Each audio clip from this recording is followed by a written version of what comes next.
Sophia will recount how I took control of my life and put a stop to my husband Xander's destructive influence. For privacy reasons, I'll be using pseudonyms.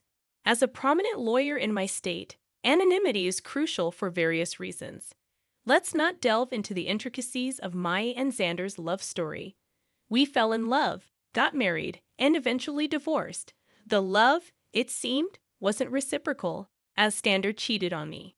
The signs were apparent: avoidance, excessive time outside, and frequent business trips, though I wasn't involved in his sizable business. Despite my success as a lawyer, Xander considered me a failure due to earning less than him. One day, during another one of his supposed business trips, I decided to investigate. I discovered a secret Facebook account on his old laptop, confirming my suspicions. He was cheating with a beautiful woman, someone he found more attractive than me, often criticizing my appearance. Heartbroken and angered, I confronted him immediately. "Sandra, are you cheating on me?"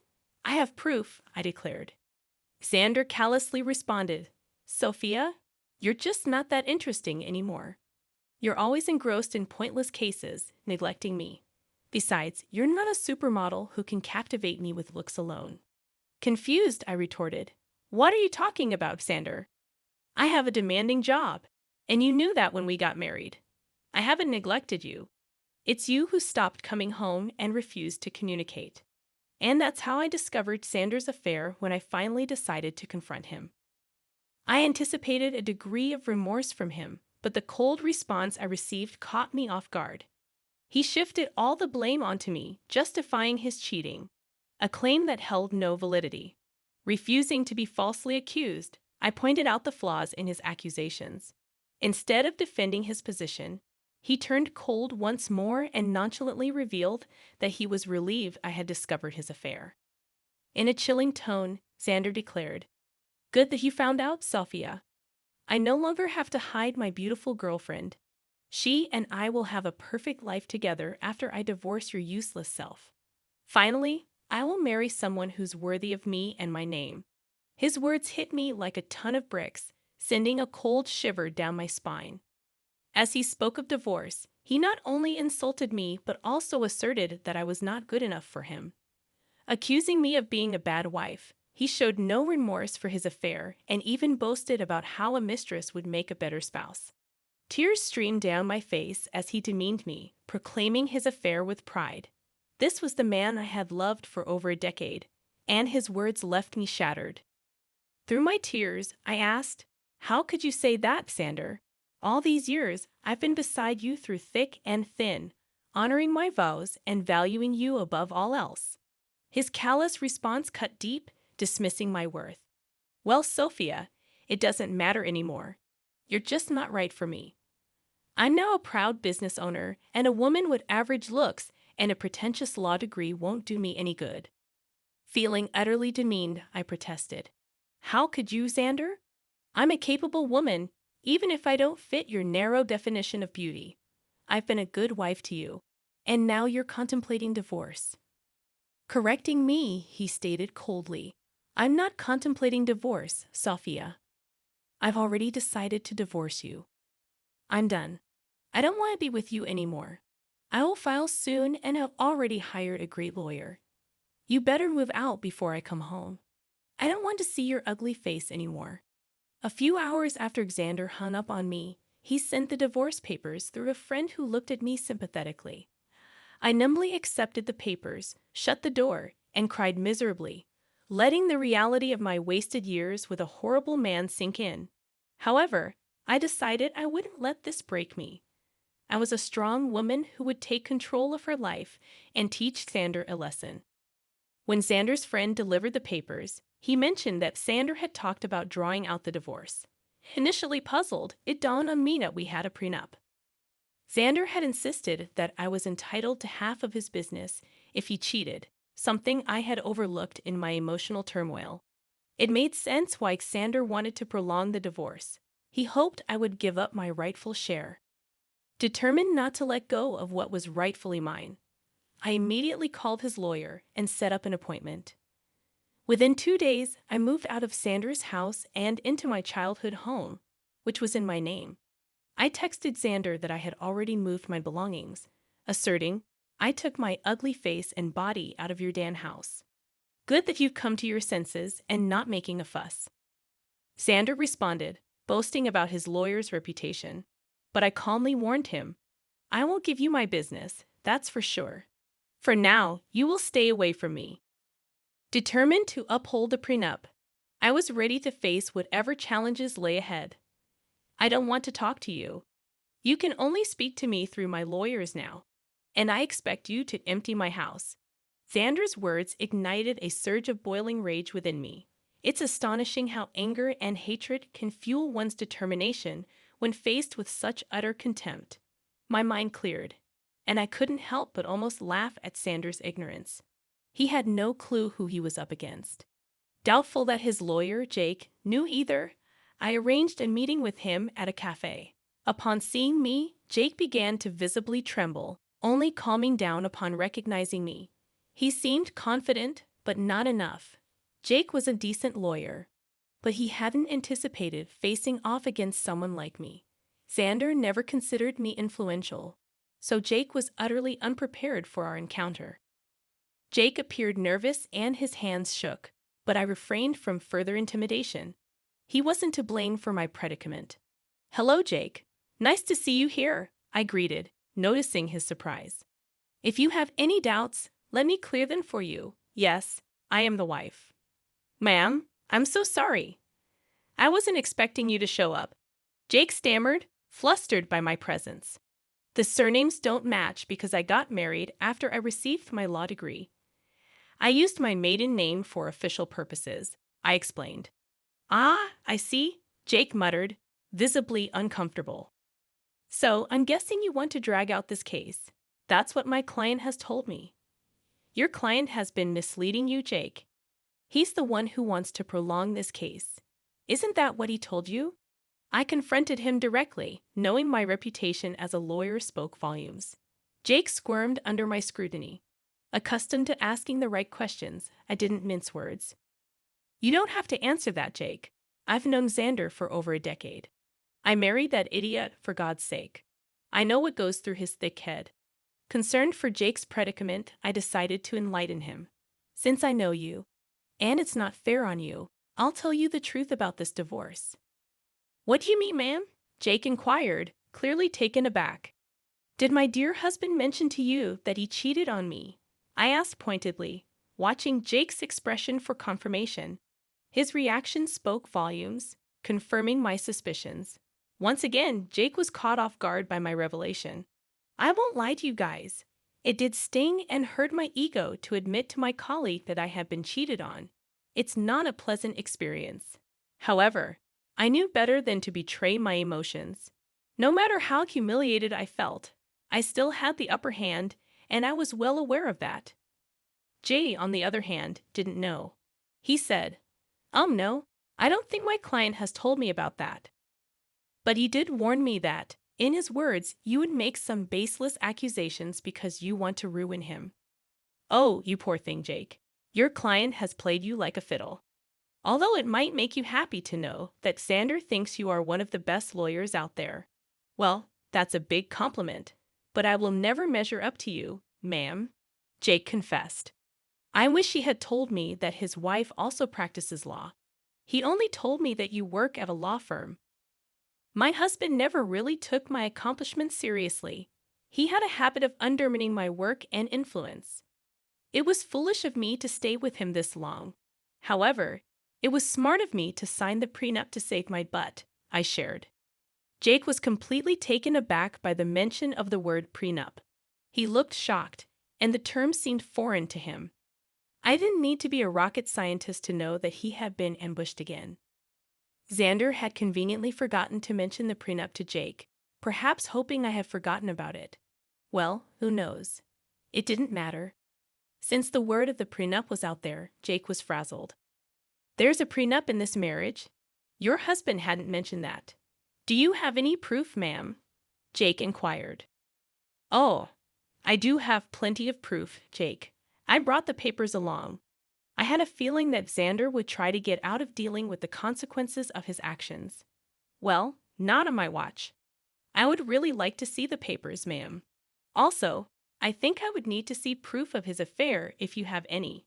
Don't worry, Jake. I brought along everything. Like I said, it isn't me who wants to drag out this divorce. The sooner it happens, the better it is for me. I handed over all the evidence to Jake, from messages to pictures and documents. I had all the proof right in my handbag, casually giving them to Jake, knowing that the case would always go in my favor. Jake studied each and every document thoroughly before signing and looking rather defeated. He then looked at me and said, "I see that you have solid proof of everything, ma'am. I had no idea about all of these things. I figured that out, Jake. Also, I know how difficult it is to work with unreliable clients, especially when the opposite party has an equally strong lawyer for their case." "You're right about that, ma'am. I think that's all I needed to talk about today. I believe I need to have a serious conversation with my client before I decide to proceed with his case. I'm sure someone will contact you soon, although I can't say that it will be me." I could tell what Jake was hinting at but didn't comment on it. I thanked him for his time and proceeded to walk out of the cafe. I went straight to work and started to prepare my own documents for the divorce. All the lingering sadness was gone. Now, there was this rage within me that was driving me to make sure Xander suffered for what he had done, and I knew he had no way out of this mess he had created. It took Xander one day to get back to me. He called me on my number despite telling me not to contact him directly. It was funny but not surprising. I knew he would find himself in this situation. When I answered his call, he sounded very pissed off. "What the hell did you say to my lawyer, Sophia?" My, look who's calling after telling me to stay away. "Now what happened with your lawyer, Xander? Stop playing around, Sophia. Tell me what you told him that made him quit today. Your lawyer quit today? How sad, Xander. I guess you should have been upfront about your situation and who they would be fighting against. You don't know what you're saying? You are a freaking nobody. I won't let you take away my family business." "Oh, I would like to see you try, Xander. I will hire a better lawyer and doubt you. Just wait and watch. I will destroy you in court. You will come to me begging for mercy." "Well, sounds like a plan, Xander. Good luck with that. But a word of advice from a lawyer. Remember to tell your new lawyer about your affair and the prenup." When I said that, Xander simply hung up on me. It made me chuckle. He was in deep trouble but still didn't know it. He would try every lawyer in town and see if anyone would represent him. I am a known name here, so people knew not to mess with me. Plus, anyone stupid enough to believe his lies would be dragged down to reality when I presented them with my ammo. Xander said that he would make me beg for mercy. I knew that it would be a matter of time before he would come begging at my door. I was right in thinking that Xander would be back, begging at my door. He literally had no other choice. One fine morning, while I was getting ready for work, there was a knock at my door. I was a little confused about who showed up at such an odd time. Imagine my surprise when I opened the door and found my soon-to-be ex-husband, looking forlorn and weary. I invited him in because I didn't want the scene outside my home. I was already dealing with enough. When he came inside, I said, "Make it quick, Xander. I don't have enough time to waste on you. I don't even know why you're here. We were supposed to strictly communicate through lawyers only." "Yeah, about that. I haven't found a good divorce lawyer yet." "Oh, that's sad for you, Xander. You better hurry up because I hear that your mistress has been dying to marry you. I'm not worried about her anymore. Listen, Sophia, we need to talk. You have been sabotaging my lawyer so that they wouldn't take my case. That is very unfair." I immediately laughed when he said that. I couldn't believe that Xander would have the audacity to pin the entire blame on me. This once again showed how little he valued my profession. He thought that just because he was willing to throw money, people would pull at his feet. Oh dear, that's an amazing joke, Xander. Let me just clear that misconception for you. I haven't been sabotaging anything. It's your stupidity that's causing trouble. I don't understand. What did I even do? Should I remind you how you lied to your lawyers about the affair and the prenup? That is enough to make them look like fools in court. Do you think lawyers would jump at representing unreliable clients like you? Besides, I will admit that my name will make a lot of people walk away. You may consider me to be useless, but I actually do have a good name in this profession. Yes, I know that now, Sophia. I've tried being open with lawyers too, but none of them are willing to help me. That's what happens when you try to go against an ironclad prenup. You really should have thought your affair through, Xander. Not that it matters now. The damage is done. No sane lawyer would fight for your cause. You'll be giving me half of your business. Xander's facial expression said it all. He didn't want to lose his business. I mean, that's why he tried to pick a good lawyer and drag out the divorce. He wanted to keep me hanging long enough until I would snap and just leave him alone without demanding half of his company. After a few days, it became clear to him that no one would take his side. Hell, he was even finding it hard to find any lawyer who would go against me. So, he did what he thought was his last resort. He started to cry and beg. Sophia, you know how much this business means to me. Please don't do this. You can take everything else, but please don't ask to split the business. Why not, Xander? You were the one who put in the clause of splitting the business in case you cheated. You think I will give up my rights that easily? I deserve it after the betrayal you threw in my face. It was all a mistake, Sophia. Believe me. I have actually put my relationship on hold because I know what a big mistake it was. Maybe, just maybe, we can give this marriage a try. I can say for sure that this hurdle will only make us stronger. Xander's words made me laugh out loud again. The audacity of this man was unmatched by anyone I knew. I really didn't know what to say. He was actually asking to get back together, as if I would be stupid enough to do that. I did know that he had put a pause on his relationship with his mistress. The rumors were out that the mistress was not happy, and neither was Xander. But if he thinks this will make me go back to him, he is dead wrong. I already made the mistake of marrying a piece of and learned my lesson the hard way. Plus, I knew why he was suddenly desperate to get me back. You must be delusional for suggesting something like that, Xander. I didn't come this far in life by being utterly stupid. I know that you want to get back to me because you don't want to split your business. Sophia, we were happy together.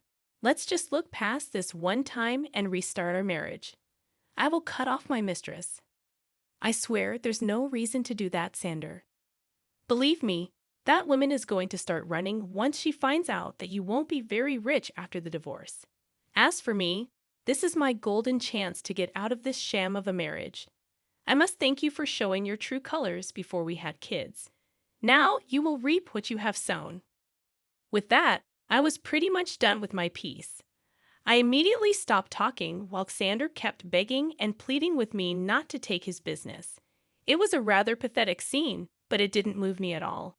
Instead, it made me think of the times I went to bed crying because this piece of expletive I call my husband decided to betray me. Seeing Xander in a vulnerable place only gave me satisfaction and completed my revenge. Now, I simply needed a clean break to start fresh. Well, I definitely got more than what I had bargained for.